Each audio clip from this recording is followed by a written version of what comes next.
Good evening. This is Joe Bradley again with the Daydreams Foundation. I promise tomorrow night you'll get to see someone else's face, but tonight is a really special night that means a lot to me personally as we announce the winners of our Mary Warren Award. This award is named after the late grandmother of my little brother, Jay Sean. In the summer of 2014, she called me and asked if I knew of any places in town that could help with funding for her grandson to play football. This conversation eventually led to us founding the Daydreams Foundation later that fall. After Mary passed in January 2019, we wanted to find a way to honor her for her dedication and advocacy on behalf of her grandson. It's not easy to ask for help, and Mary rarely asked for anything. But when it came to getting her grandson involved in something he wanted to do, she was willing to ask for help to make that happen. That's why we created the Mary Warren Award to recognize a deserving individual that has done an excellent job of being an advocate for a child who wants to participate in extracurriculars. This year, we had a tag team of winners, Lauren Reedy and Sarah Crayton. I'm excited for you to meet both of them in a minute. Lauren and Sarah were instrumental in signing up 3 girls, Jolie, Judy, and Jenny, to participate in gymnastics. Lauren met the 3 girls while volunteering at Granny's house, and then helped their family apply for Daydreams Foundation scholarships. She continued to stay on top of the application process and applied for renewal scholarships as the girls continued to enjoy their experience in gymnastics. After she moved out of Columbia, she worked with her friend Sarah to make sure the girls had a ride to participate each week. These 2 women went above and beyond to help children in our community achieve their dreams. Please join me in congratulating Lauren Reedy and Sarah Crayton, this year's winners of our Mary Warren Award. My first question is if you can tell me about how you guys met, Jolie, Julie, and Jenny. Yeah, I'll jump in on that one. So I originally met these girls at an organization called Granny's House. I think I started working there or volunteering there my junior year as an undergrad student at Mizzou. And I got introduced to that organization through Granny Pam, who started that foundation. But yeah, I met these girls at Granny's house and just instantly fell in love with them. They all just have these beautiful, unique personalities. And we just, had a great time. So I met the girls through Lauren. So Lauren told me about it and I just was willing to help with them. And I mean, I had a passion for not only teaching, I taught before, and then gymnastics itself. So I couldn't refuse. I was like, oh, this is great. So Lauren had this page for Granny's house, and I gave all the information about the girls and just how sweet they were and how they were ready to learn. And she hooked me up with their contact, and eventually from there I just started picking the girls up and getting to know them from there. Very cool. So how did you guys know each other beforehand? We are both former Mizzou athletes. Yeah. So we met each other through an organization called Athletes in Action. It's a spinoff of Crew, I think, or a branch of Crew. Yeah. So we met that way. Awesome. So then I remember, Lauren, you kind of talked about this in your letter of recommendation with them, I think, but how did kind of it come about that they wanted to start taking gymnastics lessons? Yes. So when I originally met the girls at Granny's house, obviously they found out that I was a diver at Mizzou and that I had some ability to do flips and tricks and as well. So that's how it originally started. It was just in the grass at Granny's house, teaching the girls handstands and back bends and things like that. And one of the days, one of the girls was like, wow, so amazing if we could go to a real gymnastics gym with real mats and balance beams and the whole 9 yards, and do the real deal of gymnastics class instead of the makeshift in the grass kind of class. So that's how it all began. And as I mentioned to you before we started recording, my first response was to just be like, there's so many pieces to that. Like, that's a lot. That's a big ask, and just started to tell them a little bit about what that would mean and the things we would have to get in place. And they were so quick to problem solve all of those issues. But actually, at the time, I didn't really act on it. I graduated. I actually moved to China for a year and then came back to Columbia and got back involved with the girls and in their lives, and brought it up again. Like they still hadn't forgotten after a year of me being gone that that gymnastics classes might possibly be something that they could do. And so when they brought it back up, that's when I was like, okay, we need to make this dream a reality. So then how did you find out about the Daydreams Foundation then? So a coworker of mine actually was a social work grad at MU, and she's the one who told me about Daydreams originally. Cool.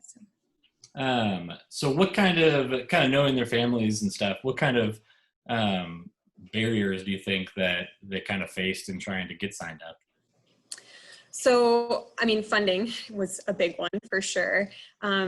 Just knowing where to go. The girls are all from refugee families, and they both have parents that are working difficult schedules. Judy actually is responsible for taking care of Jolie, her younger sister, and her two younger brothers quite often because her parents are both working. So just finding a way to get to classes would have been a challenge. I would say those are probably the big ones. But absolutely. And that's kind of the hard thing. So we try to work on eliminating financial barriers, but we also recognize, there's so many other things that can be a barrier to kids getting signed up, and so I know a big one for a lot of families is transportation. So Sarah, kind of how often were they going to class and stuff, and were you just picking them up at home and watching the girls and taking them home, or how did that all work? So it happened pretty often. It was basically a set schedule. So I believe it was every Monday, they would go to class and they would have a set schedule there, same time. And so I would, I remember first day when I was picking them up, I was like, where do I go? And Lauren was really good about just telling me where all of that stuff was. And so first day, they hop in my car and I'm like, oh, hi everyone, I'm new person here. And that's really how we got to know. And so I would drive them, let's see. So for me, I already knew the gym, just being affiliated with gymnastics at different gyms and already coaching from there. So it wasn't hard to find the gym at all. And I also knew the head coach and just people who already worked there. So that was the nice part. And then for their classes and their class schedule, that was all organized, all laid out on a sheet of paper. So when I came in, front desk, we already had things laid out. And then I would walk them to their classes, make sure they had everything they needed to have, if they needed water, shoes, things like that. And then usually I preferred to stay and watch just because I like gymnastics. I love it. I wanted to make sure that the girls were doing what they're supposed to, understanding things correctly, all of those things. So once class finished, I would kind of like recap with them. I would kind of go over the skills that they were learning. And even if I wanted to have them watch videos, they would watch videos as well, just to kind of supplement the things that they were learning. And then on the drive home, I would give them my iPad so that they can watch that, so they can, get to know that. And then take them back home, make sure, if I needed to demonstrate any of those things, I would do it in the grass with them to kind of show them like, hey, this is the stuff that you were, again, learning in class. This is some critiques that will probably make it easier. And just, I would do that, say, not even long. It was about like 2 minutes, 2 to 5 minutes every time we came back from practice. And they would go home, they would work on it, and then we do the same thing every time we had a class. And then if there's days that say like there's different levels, they would talk to me about, well, how was class? Well, how did this go? What's troublesome? And that would be like our car ride discussion. So we would talk about a number of things. They're really sweet kids, and they just very, very intelligent. So I enjoyed that time. Car rides were very much bonding time for us. And I just want to jump in and say that Sarah was an absolute hero for me. No, really, because it took us a long time to get all our ducks in a row and all of our pieces in place so that this gymnastics thing could be a real thing. And I actually moved away from Columbia at the exact same time that we got approved for funding for Daydreams. And so I was just like, there's no way that this whole thing can crumble right now because I can't drive them there. And so for me, I already had a relationship built with these kids. So for me to put in time to, making gymnastics classes happen, there was no question that I was going to do that because I love these kids. But for Sarah, having never met these kids, to just pick up the baton and do what I could from, a distance was so meaningful. That's awesome. I love that. Why do each of you think that extracurriculars are important, and how have you yourselves been impacted by participating? Take that one first, Sarah. Yes. First and foremost, I learned a lot of life lessons from sports. You get social skills. You get just a lot of problem solving comes from your sport, especially if your sport is team-based or individual with some elements of team like gymnastics. You tend to learn a lot about resiliency and just core values that are going to carry you through life as you go. So as athletes, as people who are participating in sports, you get a sense of that before you are basically kind of thrown into the real world as you get older. And so with kids learning that at such a young age, they feel better equipped to handle that, say, at school, where it really is super applicable. And I tell them, hey, if you're having trouble with this, don't give up. Don't, get down on yourself. Same thing as in the classroom or wherever you go. And then also they develop skills of their own, not just for social skills, but that's a skill set, say for gymnastics, they could carry that on to college or wherever they want to take it, as far as they want to take it. I mean, there's no limitations that they should have to put on themselves for that.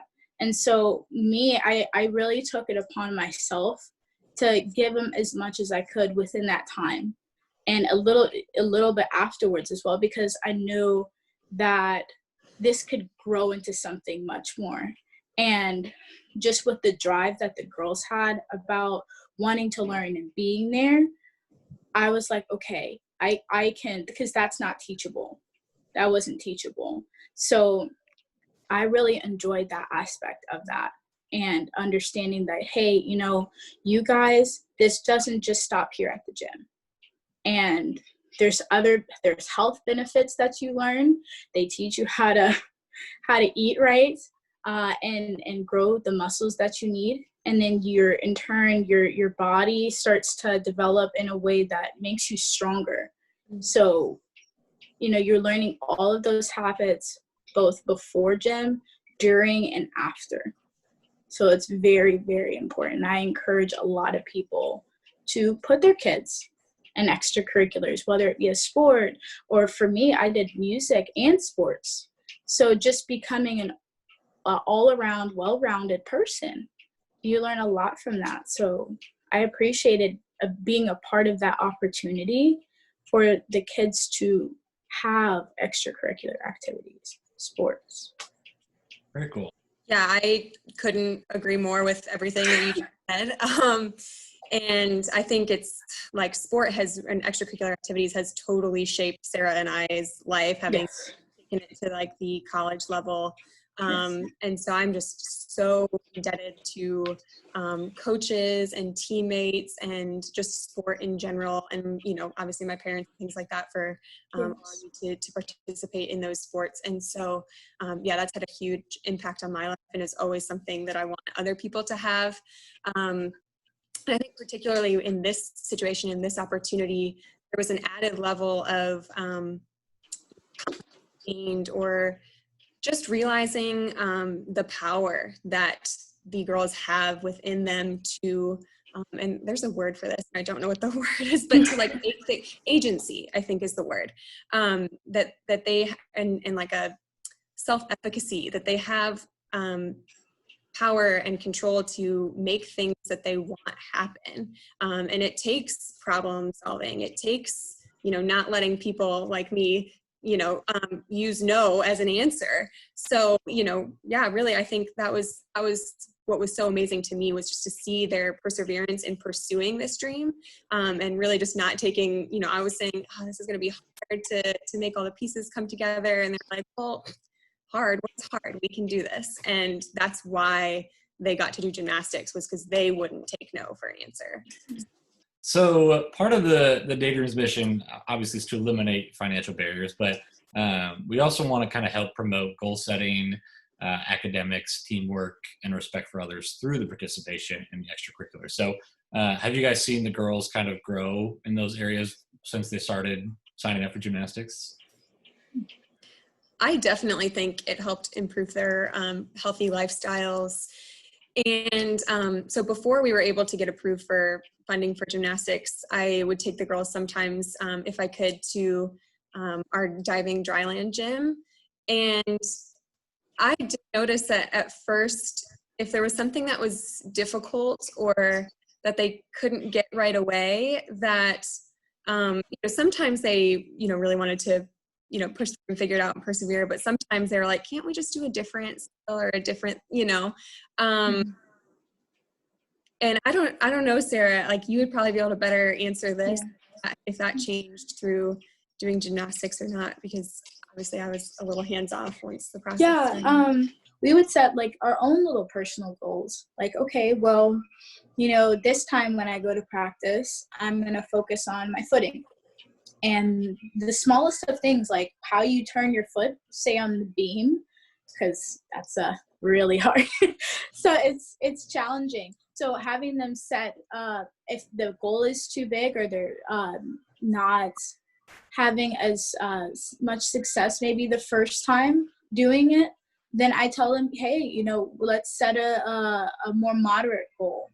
Like, okay, instead of focusing on, well, I just need to land the cartwheel. Well, why don't we start small? Why don't we figure out where do our feet go? Let's learn the process. Let's dial it back a little bit. So where are our feet supposed to go? Where are our hands supposed to go? And then going through that first. Then understanding more minute things like, okay, I want my foot to be turned out. And just really, depending on what the skill was like, is how we would set our goals. And so over time, I would notice like, okay, I don't have to tell you that. That's great. Like they're getting it fairly quickly, and coming back to me after they've reached their goal was like the most exciting thing to me. Especially seeing them super excited that they reached their goal, and they're like, oh my God, I got my cartwheel and I'm doing this great now. And I'm on to bigger and better things. And now I'm like, yeah, okay, well, here's this challenge and see if you could do that. And, oh, wow, okay. So being just as excited about them reaching their goals, but also just as encouraging, because some of the things they're challenging. And with gymnastics and any other sport, you're going to have some challenges. And so figuring out how to properly set a goal depending on the circumstances of it was how they really got to learn, okay, this is what my goals should look like. This is how I should develop my goals. And over time, like say some skills were like next week, they were already working on that and having that down pat because they were driven to work on that throughout the week. And that was we only saw like on Mondays. So by the time they came back Monday, it's like, I got it. Like, it was just amazing. it was amazing. That's so cool. So I think that's all the questions I had, but is there anything you guys think I missed that you wanted to talk about, or? I don't know who sees this video, but just a huge thank you to everyone involved in Daydreams Foundation. Yeah, it's big. Yes. What you're doing is big. Yeah, keep doing what you guys are doing, and we greatly appreciate it. You bet. And really, it's just so nice to have advocates on the other end too, to make sure that, you know, when we invest the money in a kid, that then they have great advocates on the other side to encourage them and get them to practice and support them through that. So we certainly appreciate what you guys are doing. So, well, thank you guys so much for taking time tonight to talk to me. I really appreciate it. No Thank problem. you. All right. Thank you for selecting us for this award. Yes. Hey, you bet. Yeah. And So then meaningful. if you could send me your addresses, we've got some stuff to mail to you too then. So, Okay. Gotcha. all Awesome. right. Thanks, you two. I Thank appreciate it. you. Have a good night. Bye. Take So care. long. Bye, Sarah. Bye.